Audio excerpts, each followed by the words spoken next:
हाँ जी। ਸੋ ਬੇਟਾ ਸਾਡਾ ਫਰਸਟ ਚੈਪਟਰ ਜਿਹੜਾ ਸਿਲੇਬਸ ਦੇ ਅਕੋਰਡਿੰਗ ਹੈਗਾ ਆ that is basic of ecology. ਠੀਕ ਆ, ਫਰਸਟ ਚੈਪਟਰ ਹੈਗਾ ਸਾਡਾ ਬੇਸਿਕ ਆਫ ਇਕੋਲੋਜੀ। ਸੋ ਆਪਾਂ ਸਟਾਰਟ ਕਰ ਰਹੇ ਹਾਂ ਅੱਜ introduction to ecology. So what is ecology and what is ecosystem, ਇਹ ਸਾਰਾ ਕੁਝ ਤੁਸੀਂ ਸਟੱਡੀ ਕੀਤਾ ਹੋਇਆ ਹੈ। ਠੀਕ ਹੈ। ਸੋ ਸਭ ਤੋਂ ਫਰਸਟ ਚੀਜ਼ introduction to ecology. What is ecology? ਅਗਰ ਆਪਾਂ ਸਿੰਪਲ ਗੱਲ ਕਰੀਏ ਇਕੋਲੋਜੀ ਦੀ ਡੈਫੀਨੇਸ਼ਨ ਕੀ ਹੈਗੀ ਆ?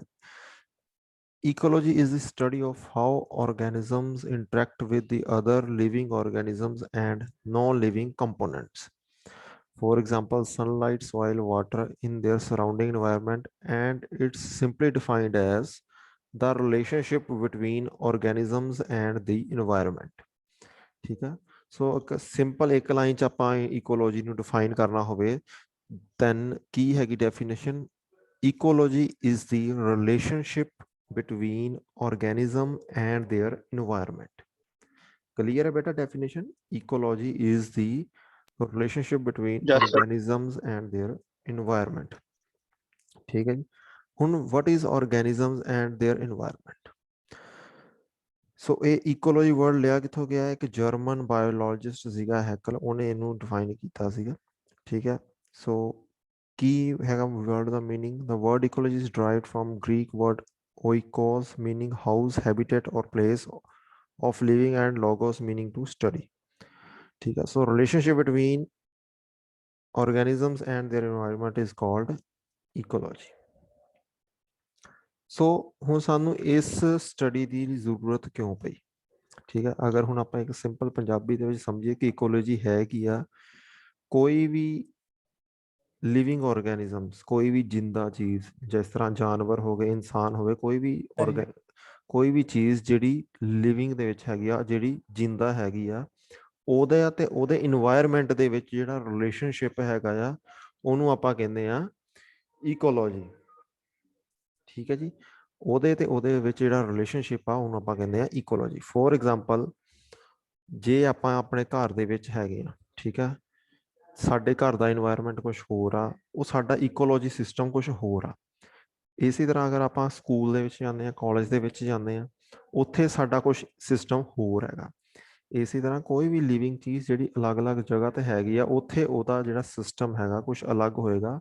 ਸੋ ਉਹਦੇ ਇਨਵਾਇਰਮੈਂਟ ਤੇ ਉਹਦੇ ਵਿੱਚ ਜੋ ਰਿਲੇਸ਼ਨਸ਼ਿਪ ਹੈਗਾ ਦੈਟ ਇਜ਼ ਇਕੋਲੋਜੀ।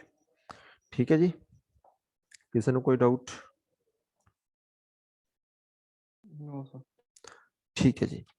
ਹੁਣ ਇੰਪੋਰਟੈਂਸ ਕੀ ਆ ਇਕੋਲੋਜੀ ਦੀ? ਕੀ ਕੀ ਇੰਪੋਰਟੈਂਸ ਹੈਗੀਆਂ ਆ, ਦੱਸ ਸਕਦਾ ਕੋਈ?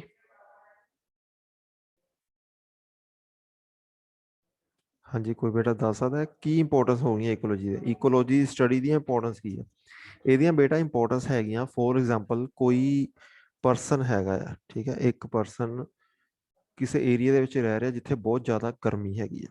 ਠੀਕ ਹੈ। ਹੁਣ ਜਿਸ ਤਰ੍ਹਾਂ ਆਪਾਂ ਇੱਥੇ ਰਹਿ ਰਹੇ ਹਾਂ, ਆਪਣੇ ਇੱਥੇ ਬਹੁਤ ਜ਼ਿਆਦਾ ਗਰਮੀ ਆਉਣੀ ਆ ਜੁਲਾਈ ਦੇ ਵਿੱਚ। ਠੀਕ ਹੈ। ਬਟ ਸਾਡੀ ਬੋਡੀ ਉਸ ਇਨਵਾਇਰਮੈਂਟ ਦੇ ਅਕੋਰਡਿੰਗ ਸਟੇਬਲ ਹੋ ਚੁੱਕੀ ਹੈ, ਮਤਲਬ ਸਾਨੂੰ ਉਹ ਇੰਨਾ ਫੀਲ ਨਹੀਂ ਹੁੰਦਾ। ਬਟ ਉਹੀ ਅਗਰ ਕੋਈ ਪਰਸਨ ਜੋ ਬਹੁਤ ਠੰਡੇ ਇਲਾਕੇ 'ਚ ਰਹਿੰਦਾ ਹੈ ਕਾਫੀ ਟਾਈਮ ਤੋਂ, ਉਹ ਜਦੋਂ ਜੁਲਾਈ ਦੇ ਵਿੱਚ ਆਪਣੇ ਇੱਥੇ ਆਵੇਗਾ, ਠੀਕ ਆ, ਉਹਨੂੰ ਬਹੁਤ ਫੀਲ ਹੋਏਗਾ, ਉਹਨੂੰ ਇਨਵਾਇਰਮੈਂਟ ਸੂਟ ਨਹੀਂ ਕਰੇਗਾ। ਠੀਕ ਹੈ। ਕਿਉਂ? ਕਿਉਂਕਿ ਉਹਦੀ ਇਕੋਲੋਜੀ ਚੇਂਜ ਹੋ ਗਈ, ਇਨਵਾਇਰਮੈਂਟ ਚੇਂਜ ਹੋ ਗਿਆ।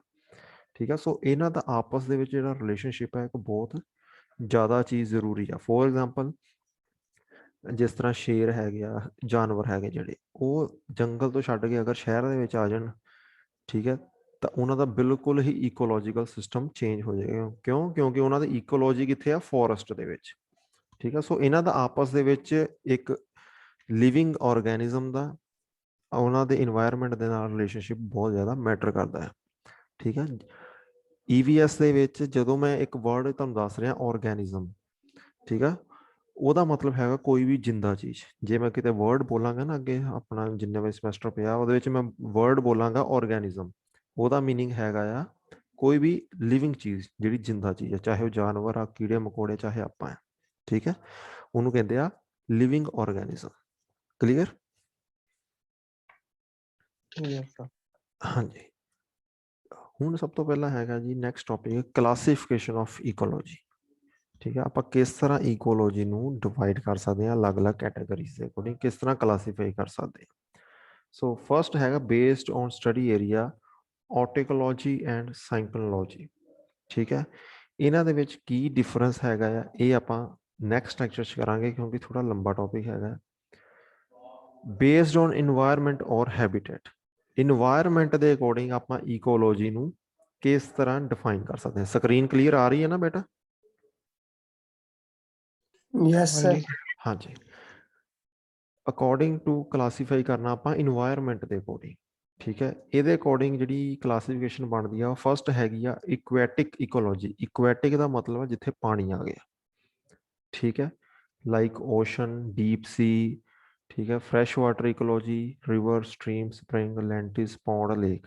ਇਹ ਸਾਰੀ ਇਕੋਲੋਜੀ ਆ ਗਈ ਜਿਹੜੀ ਵਾਟਰ ਬੇਸਡ ਆ, ਇਕੁਐਟਿਕ ਬੇਸਡ ਆ।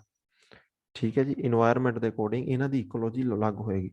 ਫੋਰ ਐਗਜ਼ਾਮਪਲ ਅਗਰ ਫਿਸ਼ ਹੈਗੀ ਆ, ਫਿਸ਼ ਪਾਣੀ ਤੋਂ ਬਾਹਰ ਤਾਂ ਨਹੀਂ ਰਹਿ ਸਕਦੀ ਨਾ, ਕਿਉਂਕਿ ਉਹਦੀ ਇਕੋਲੋਜੀ ਵਾਟਰ ਬੇਸਡ ਆ। ਠੀਕ ਹੈ, यस सर। ਠੀਕ ਹੈ, ਇਹ ਹੋ ਗਈ ਇਕੁਐਟਿਕ ਇਕੋਲੋਜੀ। ਨੈਕਸਟ ਹੋ ਗਈ ਟੈਰਿਸਟਰੀਅਲ ਇਕੋਲੋਜੀ, ਜਿਸ ਤਰ੍ਹਾਂ ਜੰਗਲ ਹੋ ਗਏ, ਡੈਜ਼ਰਟ ਹੋ ਗਏ। ਠੀਕ ਆ, ਉਹਨਾਂ ਦੀ ਇਕੋਲੋਜੀ ਅਲੱਗ ਆ। ਜਿਸ ਤਰ੍ਹਾਂ ਕੋਈ ਊਂਟ ਹੈਗਾ, ਊਂਟ ਨੂੰ ਅਗਰ ਆਪਾਂ ਬਰਫ਼ 'ਚ ਭੇਜ ਦਈਏ ਉੱਥੇ ਜਿੰਦਾ ਨਹੀਂ ਰਹਿ ਸਕਦਾ, ਉਹ ਡੈਜ਼ਰਟ ਦੇ ਲਈ ਹੀ ਬਣਿਆ ਹੋਇਆ। ਠੀਕ ਹੈ ਜੀ, ਸੋ ਟੈਰਿਸਟਰੀਅਲ ਇਕੋਲੋਜੀ ਅਲੱਗ ਹੋ ਗਈ। ਉਸ ਤੋਂ ਬਾਅਦ ਥਰਡ ਟਾਈਪ ਹੈਗੀ ਹੈ based on advancement in the field of ecology. ਠੀਕ ਹੈ, ਇਹ ਥੋੜੀ ਐਡਵਾਂਸ ਚੀਜ਼ ਆ, ਇਹ ਮੈਂ ਤੁਹਾਨੂੰ ਬਾਅਦ ਚ ਕਰਵਾਵਾਂਗਾ। ਸੋ ਮੇਨ ਇੱਕ ਕਲਾਸੀਫਿਕੇਸ਼ਨ ਹੋ ਗਈ ਉਹਨਾਂ ਦੀ ਬੇਸਡ ਔਨ ਇਨਵਾਇਰਮੈਂਟ। ਠੀਕ ਹੈ, ਅਗਰ ਤੁਹਾਨੂੰ ਕੁਐਸਚਨ ਆਉਂਦਾ ਹੈ ਕਿ ਇਕੋਲੋਜੀ ਕੀ ਹੈ ਤੇ ਇਕੋਲੋਜੀ ਦੀ ਕਲਾਸੀਫਿਕੇਸ਼ਨ ਕੀ ਹੈ, ਸੋ ਸਭ ਤੋਂ ਪਹਿਲੀ ਕਲਾਸੀਫਿਕੇਸ਼ਨ ਅਸੀਂ ਕਹਿਣਾ ਬੇਸਡ ਔਨ ਇਨਵਾਇਰਮੈਂਟ ਔਰ ਹੈਬਿਟੇਟ। ਠੀਕ ਹੈ, ਤੇ ਫਸਟ ਚੈਪਟਰ ਜਿਹੜਾ ਤੁਹਾਡਾ ਬੇਟਾ ਸਭ ਤੋਂ ਇੰਪੋਰਟੈਂਟ ਕੁਐਸਚਨ ਹੈਗਾ ਆ, ਜੋ ਹਮੇਸ਼ਾ ਐਗਜ਼ਾਮ 'ਚ ਆ ਹੀ ਜਾਂਦਾ ਹੈ 90%, ਉਹ ਹੈਗਾ ਆ difference between ecology and ecosystem. ਠੀਕ ਹੈ, ਆਪਾਂ ਪਾਰਟ ਕਰਦੇ ਪਏ ਇਕੋਲੋਜੀ, ਇਸ ਤੋਂ ਬਾਅਦ ਇੱਕ ਨੈਕਸਟ ਟੌਪਿਕ ਕਰਨਾ ਹੈ ecosystem. So difference between ecology and ecosystem, ਇਹ ਤੁਹਾਡਾ ਇੱਕ ਬਹੁਤ ਇੰਪੋਰਟੈਂਟ ਕੁਐਸਚਨ ਹੈ, ਨੋਟ ਡਾਊਨ ਕਰ ਲਿਓ। ਠੀਕ ਹੈ ਜੀ, ਨੈਕਸਟ ਆ ਗਿਆ ਹੁਣ ਵਾਟ ਇਜ਼ ਇਕੋਸਿਸਟਮ। ਠੀਕ ਹੈ, ਪਹਿਲਾਂ ਆਪਾਂ ਕੀਤਾ ਇਕੋਲੋਜੀ ਕੀ ਹੈ, ਹੁਣ ਹੈਗਾ ecosystem. An ecosystem consists of the biological community that occur in some local and the physical and chemical factor that make up its non-living or abiotic environment. There are many examples of ecosystem: a pond, a forest, sanctuary, and grassland. So, ecosystem ਕੀ ਆ? ecosystem ਇੱਕ ਛੋਟਾ part ਆ ecology ਦਾ। ਠੀਕ ਹੈ, ਜਿਸ ਤਰ੍ਹਾਂ ਆਪਾਂ ਗੱਲ ਕਰੀਏ ਇਕੋਲੋਜੀ ਦੀ ਐਗਜ਼ਾਮਪਲ ਲੈ ਲਈਏ ਪਾਣੀ ਬੇਸਡ। ਠੀਕ ਆ, ਵਾਟਰ ਬੇਸਡ ਇਕੋਲੋਜੀ, ਇਕੁਐਟਿਕ ਜਿਹਨੂੰ ਆਪਾਂ ਕਹਿੰਦੇ ਇਕੁਐਟਿਕ ਇਕੋਲੋਜੀ, ਉਹਦੇ ਵਿੱਚ ਸੀ ਵੀ ਆ ਜਾਂਦਾ, ਰਿਵਰ ਵੀ ਆ ਜਾਂਦੀ ਆ, ਪੌਂਡ ਵੀ ਆ ਜਾਂਦਾ, ਸਾਰਾ ਕੁਛ ਆ ਜਾਂਦਾ। ਬਟ ਹੁਣ ਅਗਰ ਆਪਾਂ ਈਕੋਸਿਸਟਮ ਦੀ ਗੱਲ ਕਰੀਏ, ਈਕੋਸਿਸਟਮ ਹੈਗਾ ਉਸ ਇਕੋਲੋਜੀ ਦਾ ਇੱਕ ਛੋਟਾ ਪਾਰਟ। ਠੀਕ ਆ, ਲਾਈਕ ਇੱਕ ਰਿਵਰ ਦੀ ਗੱਲ ਕਰ ਲਈ, ਆਪਣੇ ਇੱਥੋਂ ਸਤਲੁਜ ਫਲੋ ਕਰਦੀ ਆ। ਠੀਕ ਆ, ਉਹਦਾ ਅਲੱਗ ਇਕੋਸਿਸਟਮ ਆ। ਇਸ ਤਰ੍ਹਾਂ ਬਿਆਸ ਫਲੋ ਕਰਦੀ ਆ, ਉਹਦਾ ਅਲੱਗ ਇਕੋਸਿਸਟਮ ਆ। ਸੋ ਇਕੋਸਿਸਟਮ ਕੀ ਆ? ਇੱਕ ਪਾਰਟ ਹੈਗਾ, ਛੋਟਾ ਪਾਰਟ ਹੈਗਾ ਇਕੋਲੋਜੀ ਦਾ। ਕਲੀਅਰ ਹੈ ਜੀ? Yes sir. हाँ जी। ਹਾਂਜੀ, ਕਿਸੇ ਨੂੰ ਕੋਈ ਡਾਊਟ ਹੋਵੇ ਬੇਟਾ ਇੱਥੇ ਤੱਕ? No sir. ਠੀਕ ਹੈ ਜੀ, ਹੁਣ ਗੱਲ ਆ ਗਈ ਅੱਗੇ ਟਾਈਪਸ ਆਫ ਇਕੋਸਿਸਟਮ। ਇਕੋਸਿਸਟਮ ਕਿੰਨੀ ਤਰ੍ਹਾਂ ਦੇ ਹੁੰਦੇ ਆ? ਦੋ ਤਰ੍ਹਾਂ ਦੇ ਹੁੰਦੇ ਆ, ਨੈਚੁਰਲ ਐਂਡ ਮੈਨ ਮੇਡ। ਠੀਕ ਹੈ, ਨੈਚੁਰਲ ਇਕੋਸਿਸਟਮ ਕਿਹੜਾ ਆ? ਪਹਿਲਾ ਟੈਰਿਸਟਰੀਅਲ ਇਕੋਸਿਸਟਮ, ਜਿਹਦੇ ਵਿੱਚ ਫੋਰੈਸਟ, ਗ੍ਰਾਸਲੈਂਡ, ਡੈਜ਼ਰਟ, ਜੋ ਜ਼ਮੀਨ ਦੇ ਉੱਪਰ ਚੀਜ਼ਾਂ ਹੈਗੀਆਂ ਉਹਨਾਂ ਨੂੰ ਕਹਿੰਦੇ ਆ ਟੈਰਿਸਟਰੀਅਲ ਇਕੋਸਿਸਟਮ। ਠੀਕ ਹੈ, ਇਕੁਐਟਿਕ ਇਕੋਸਿਸਟਮ ਜੋ ਪਾਣੀ ਦੇ ਬੇਸਡ ਹੈਗਾ, ਵਾਟਰ ਬੇਸਡ ਹੈਗੇ, ਲਾਈਕ ਫਰੈਸ਼ ਵਾਟਰ ਦਾ ਅਲੱਗ ਇਕੋਸਿਸਟਮ ਹੋਏਗਾ, ਸੀ ਵਾਟਰ ਦਾ ਅਲੱਗ ਇਕੋਸਿਸਟਮ ਹੋਏਗਾ। ਸੈਕਿੰਡ ਆ ਗਿਆ ਆਰਟੀਫਿਸ਼ੀਅਲ ਮੈਨ ਇੰਜੀਨੀਅਰਡ ਇਕੋਸਿਸਟਮ। ਠੀਕ ਹੈ, ਜਿਸ ਤਰ੍ਹਾਂ ਫਸਲਾਂ ਹੈਗੀਆਂ, ਫਸਲਾਂ ਆਪਾਂ ਆਪ ਉਗਾਉਂਦੇ ਹਾਂ, ਉਹਨਾਂ ਦਾ ਇਕੋਸਿਸਟਮ ਅਲੱਗ ਹੈਗਾ। ਇਸ ਤਰ੍ਹਾਂ ਹੋਰ ਵੀ ਕਈ ਤਰ੍ਹਾਂ ਦੇ ਇਕੋਸਿਸਟਮ ਆਉਂਦੇ ਆ। ਹੁਣ ਸਭ ਤੋਂ ਪਹਿਲਾਂ ਆਹ ਇੱਕ ਗ੍ਰਾਫ ਦੇਖੋ, ਡਾਇਗਰਾਮ ਦੇਖੋ, ਇਕੋਸਿਸਟਮ ਕਿੰਨੀ ਤਰ੍ਹਾਂ ਦਾ ਹੈ। ਠੀਕ ਹੈ ਜੀ, ਇਹ ਬਹੁਤ ਜ਼ਰੂਰੀ ਹੈ, ਇਹ ਵੀ ਇੱਕ ਇੰਪੋਰਟੈਂਟ ਕੁਐਸਚਨ ਹੈ ਬੇਟਾ, ਨੋਟ ਡਾਊਨ ਕਰ ਲਿਓ ਕਿ ਇਕੋਸਿਸਟਮ ਦੀਆਂ ਕਲਾਸੀਫਿਕੇਸ਼ਨਸ ਕੀ ਹੈ।